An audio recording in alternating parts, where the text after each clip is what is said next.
ያ ደግሞ ሰልፍ ኢምፕሎየር ከሆነ ወይ ራሱን የቀጠረ ወይም ቢዝነስ ኦነር ከሆነ ዲያስፖራ ሆኖ ባንክ ቤቱ ከሱ የሚጠብቀው 3 አመት ፋይናንሻል ስቴትመንቱን የ3 አመት ፋይናንሻል ስቴትመንቱ ስቴብል ነው ወይ እንዴት ነው ይከፍለኛል ወይ እኔ ከገዛው በኋላ ብሎ ያንን ማሰብ አይቀርም ባንክ ስለሆነ ባንክ ግዴታ ለሚያበድረው ነገር የተበላሸ ብድር እንዳይሆን በደም ማሰብም ከማበደሩ በፊት ማወቅ ስላለበት ያን እንዲያረግ ያረጋልሽ ሰላምዬ ከተመለሰ በጣም ቴንኪው ምናልሽ ካልተመለሰ ወይስ ተመልሷል ስለዚህ 3 አመት እና የንግድ ፍቃዱ 3 አመት ፋይናንሻል ስቴትመንቱ የንግድ ፍቃዱ እና ታክስ ሰርቲፊኬሽኑን ቢያሳይ ባይጠየቅም የበለጠ ሊረዳው ይችላል ስለዚህ ያን ቢያረግ በጣም ምርጥ ነው በጣም ቴንኪው ቲክቶክ ታፕ ያረጋችሁ ሰዎች በጣም አመሰግናለሁ ከዛ 20% መክፈል መቻል አለበት ዳውን ፔመንት 20% ዋየር አርጎ ነው ቀጥታ ካለበት አገር ዩሮ ሊሆን ይችላል ፓውንድ ሊሆን ይችላል ዶላር ሊሆን ይችላል ዋየር ያረግና ከዛ እሱ የገባው ነው 20% ካስገባ በኋላ ነው እንግዲህ ዲሉን የሚጀምረው ማለት ነው ቤት ይፈልጋል ቤት ከፈለገ በኋላ ቤቱን የሚሸጥለት ሰው ወይም ለሱ እሸጥልሃለሁ የሚለው ሰው በባንክ እንደሚሸጥለት ከሱ ጋር ዲልመንቱን መጨረስ መቻል አለበት ያንን ዲልመንቱን ከጨረሰ በኋላ ለምሳሌ በእኛ በኤርሚዛ ኢትዮጵያ ነው የምትገዙት ብለን ብናስብ መጣችሁ አያችሁ ከዛ በኋላ በባንክ የሚሸጥ ምንድነው ቤት ከሆነ ቤቱ ለናንተ የሚመች ዋጋ መሆኑን ማረጋገጥ መቻል ያለባችሁ እናንተ አኑዋል ገቢያችሁ 100,000 ብር ሆኖ የ20 ሚሊዮን ብር ቤት ሊያስበድራችሁ አይችልም ምክንያቱም የናንተ የወራዊ ገቢ 30%ቱ ለ15 አመትም ወይም ለ20 አመት ተካፍሎ ላይሆን ስለሚችል ስለዚህ ባንክ ቤቱ ከናንተ ደሞዝ የወራዊው 30% ነው ሞርጌጅ ሆኖ ሊከፍሉኛል ብሎ ኤክስፔክት የሚያደርገው ስለዚህ በስቴትመንታችሁ መሰረት ማለት ነው እናንተ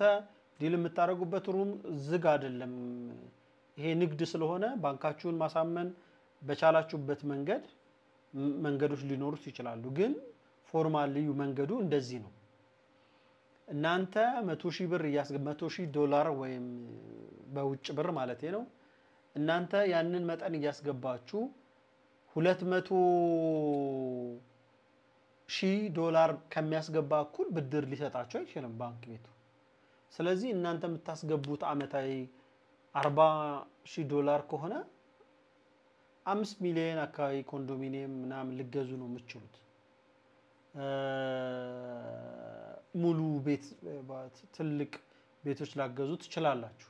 ከኪሳችሁ ያለውን አንድ ላይ በማጋጨት መግዛት ይችላልላችሁ ለምሳሌ ባንኩን 5 ሚሊዮን ብር ቢችለኝ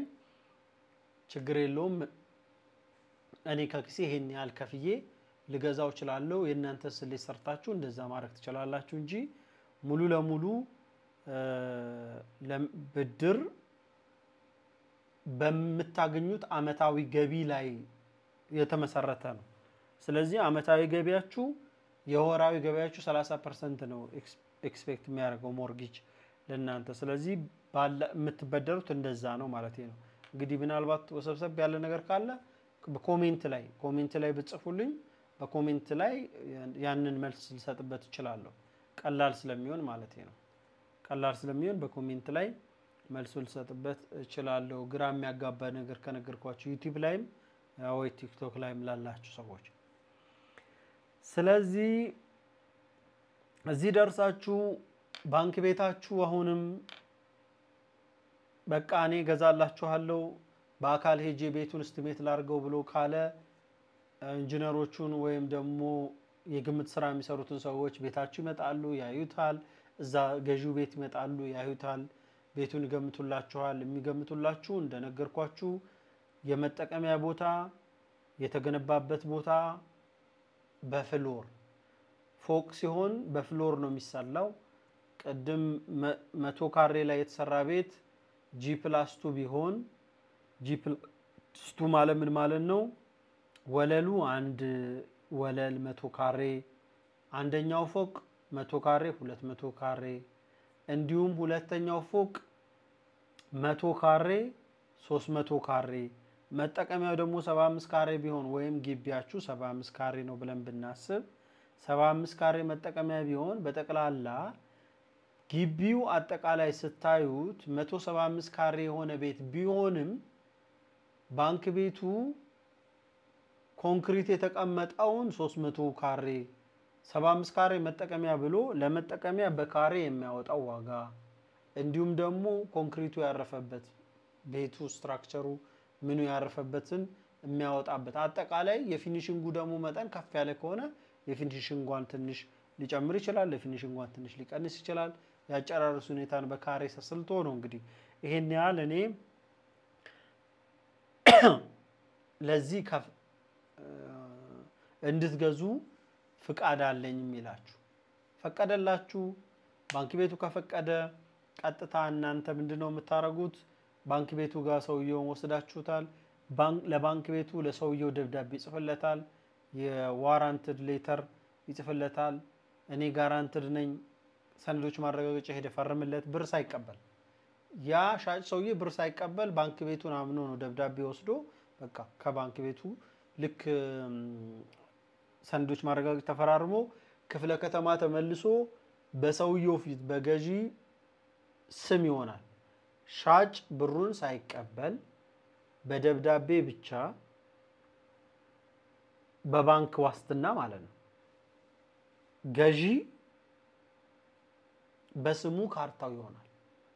ከዛ በኋላ ካርታውን ወስዶ ልክ ባንክ ቤት ሲሰጥ ቀሪውን ብር በሰውየው አካውንት ይከታል ባንክ ቤት ዋራንት ደብዳቤውን ይቀበለውና ዋስትና ደብዳቤውን ተቀብሎ ምን ያረግለታል ብሩን ይሰጣል አለቀ ስለዚህ ሰውየው ደግሞ የገዛው ሰው የባንኩን ዕዳ ሲጨርስ ካርታው ይሰጣል ማለት ነው ስለዚህ ይሄ በባንክ የተያዘ ቤት ነው እንደማለት ማለት ነው ቀላል ይመስለኛል ቢዝነስ ላይም ስትሆኑ ባላችሁ ቢዝነስ መሰረት እንደዛው ነው አካሄዱ የሚሆነው ዲያስፖራ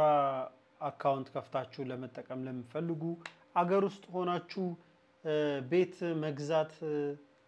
እንዴት ነው የሚቻል የሚመስላችሁ እስቲ አገር ውስጥ ያላችሁ ሰዎች ካላችሁ